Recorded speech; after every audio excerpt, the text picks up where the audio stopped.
The history of technology and education began when humans first used tools in an attempt to communicate and share or memorialize information. From the writing slate to the electronic tablet, from the printing press to the fastest computer, history has seen many innovations in educational technology. This includes computing devices such as the abacus from 3000 BC, the calculator that dates back to the 1500s, and the punch card devices of the 19th century.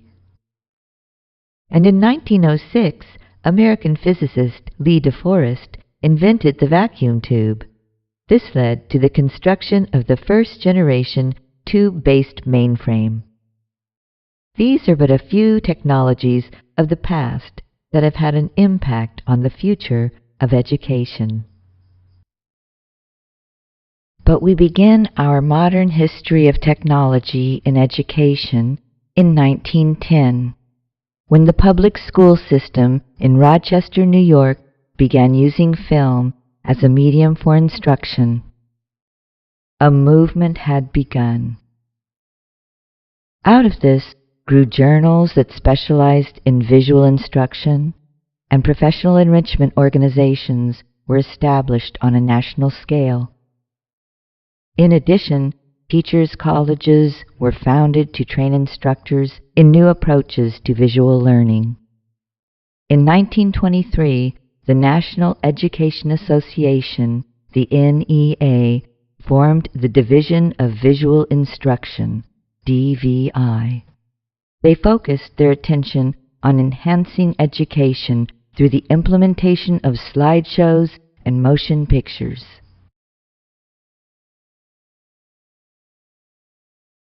In the 1920s, Sidney Pressley invented the mechanical teaching machine. The device resembled a typewriter and could be programmed to automate multiple-choice questions. The new technology provided instant answers for teachers and learners. The belief was that stimulus-response associations could be improved through repetition accompanied by immediate feedback. Unfortunately, the growth of Pressley's invention stalled during the Great Depression of the 1930s. As the unemployment rate rose, the development of technology in education fell.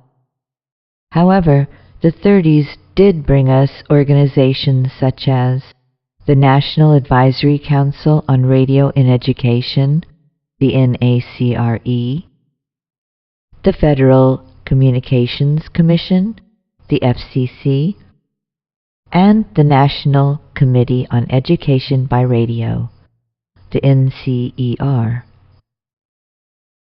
Students were now able to listen to lectures over the radio. By 1933, schools were making wide use of films to educate.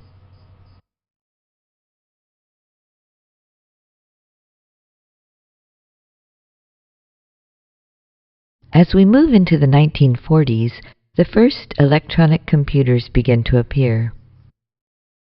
And it was the war years from 1941 to 1945 that saw the first broad use of educational technologies in the United States. During this time, the American military employed a variety of audiovisual technologies to rapidly train thousands of new recruits in the implementation of sophisticated weaponry. This was a very productive time for the evolution of technology in education. The Division of Visual Aids for War Training, a part of the U.S. Office of Education, produced over 1,200 movies, film strips, and teachers' manuals. During these years, they also purchased 55,000 projectors. Excellence in military training proved to be a shining example of what a national educational effort could accomplish. They continued to pioneer many new technologies in the post-war years. As a result, the military became a model for the use of innovative technology and instructional approaches.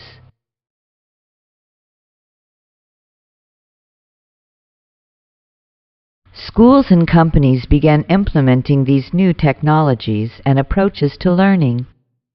Consequently, a demand grew for professionals who could navigate this new age in education and training. The new professionals, instructional technologists, were highly sought after. They specialized in design and development. In addition, they were trained in the utilization, management, and evaluation of processes and resources for learning. This profession continues to expand even today. In 1945, Vannevar Bush published his seminal essay, As We May Think, in which he envisioned the Memex, a machine designed to extend the human memory by storing and retrieving associated documents in the same way the brain would. This type of document association, or linking, was later formalized and became known as hypertext. Even though Bush died before Internet connectivity was born, his vision laid the cognitive groundwork that led inventors to construct the World Wide Web. During the 1940s, overhead projectors were cutting-edge technology. As they were added to the mix, along with slide and film projectors, methods for use in education needed to be outlined. In 1946, Edgar Dale published a textbook on audiovisual methods in teaching. In it, he introduced the cone of experience, a visual device that illustrated his classification system for different types of mediated learning experiences. It is based on the relationships of various educational experiences to reality. The most concrete experiences were located at the bottom of the cone, and the most abstract experiences were located at the top. In the mid-1940s, a calculator called ENIAC was invented at the University of Pennsylvania. It could multiply raw numbers at a rate much faster than previous machines. Soon, the UNIVAC was invented, and the U.S. Census Bureau took notice and used it to categorize and catalog massive amounts of information. The CBS TV network used the UNIVAC computer to crunch the first poll numbers for the 1952 U.S. presidential election. Their correct prediction of the winner changed TV election coverage forever. Several manufacturers, led by IBM, produced large mainframe computers in the 1950s. In the early 21st century, computers can fit into the palm of our hand. But 6 decades ago, they were enormous behemoths that occupied large warehouses. One brilliant invention at Bell Laboratories in New Jersey in 1947 changed that: the transistor. The transistor eliminated inefficient and cumbersome mechanical relays and vacuum tubes. In 1955, the first computer to use the transistor technology appeared. 3 years later, a researcher at the Texas Instruments Lab named Jack Kilby made a dramatic discovery. He proved that a tiny wafer of semiconductor substance could support multiple sets of transistors. This would economize the use of space and would be heralded as the integrated circuit. Suddenly, the possibility of a much smaller computer with increased power opened up new horizons in technology. However, compared to today's technology, computers in the late 1950s were still in their infancy. An example of the then and the now could be the highly regarded computer of the 1950s, the PDP-1. Developed by Digital Equipment Corporation, it had a memory of 9 kilobytes. Information was gathered on paper tape that would be perforated. By comparison, 1,000 kilobytes are needed by a 2012 computer to store just one photograph. Since the PDP-1 was the giant of its time, its cost of over $100,000 did not discourage buyers. The PDP-1 was the computer used for the initial video game. And what was the name of that game? Space War.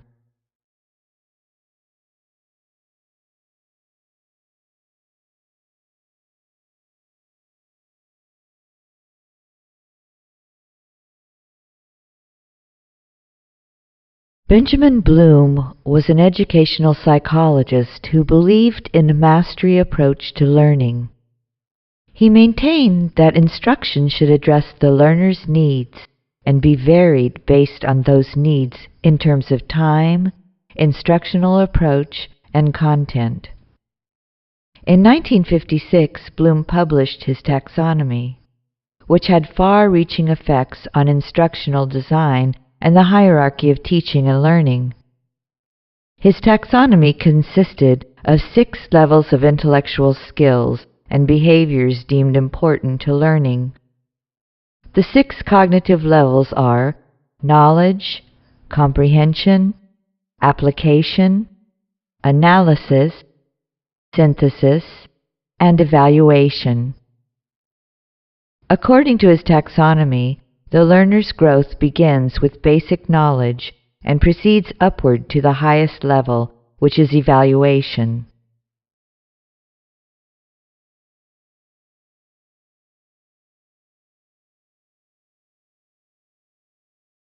B.F. Skinner also had a major influence on education.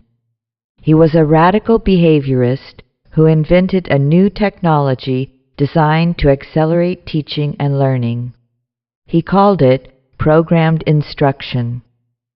The idea was to break instructional content into small units of learning, then provide incentives and rewards for success.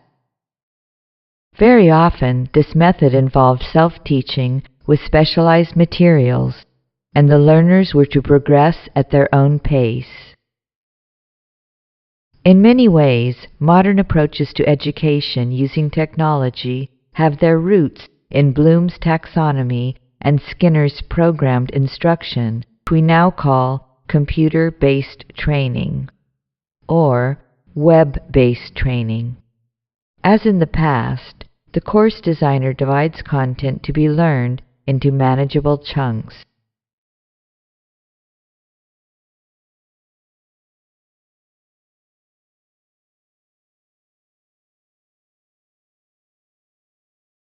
Seymour Papert was born in South Africa in 1928, but has lived in the United States for much of his life.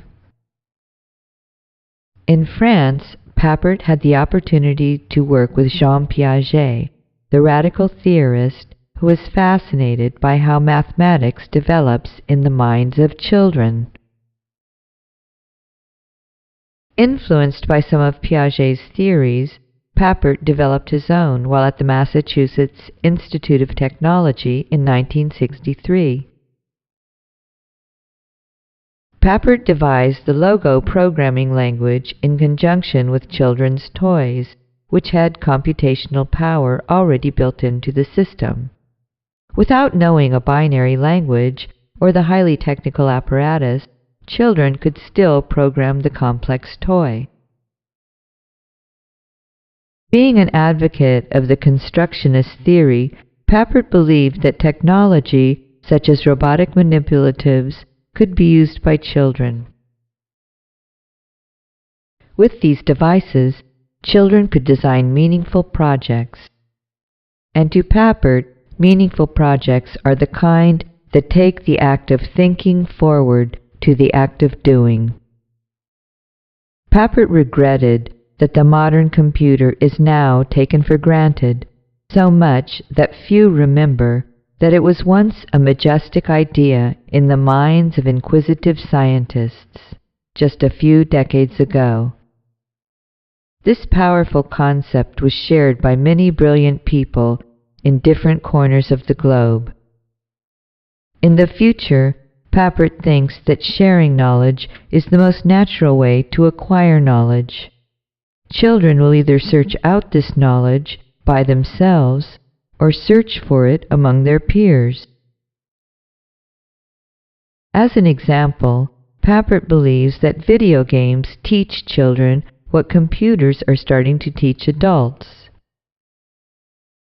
That some parts of learning are rapid-fire, intriguing, and rewarding. Often with kids, learning video games can be hard work, but it can also be fun. Papert saw Logo as a tool to advance the way children think and solve problems. His Logo Turtle was a small robot invented to help children create situations that could then be solved. Papert was also a principal in the One Laptop Per Child project. He has been called one of the greatest living math educators.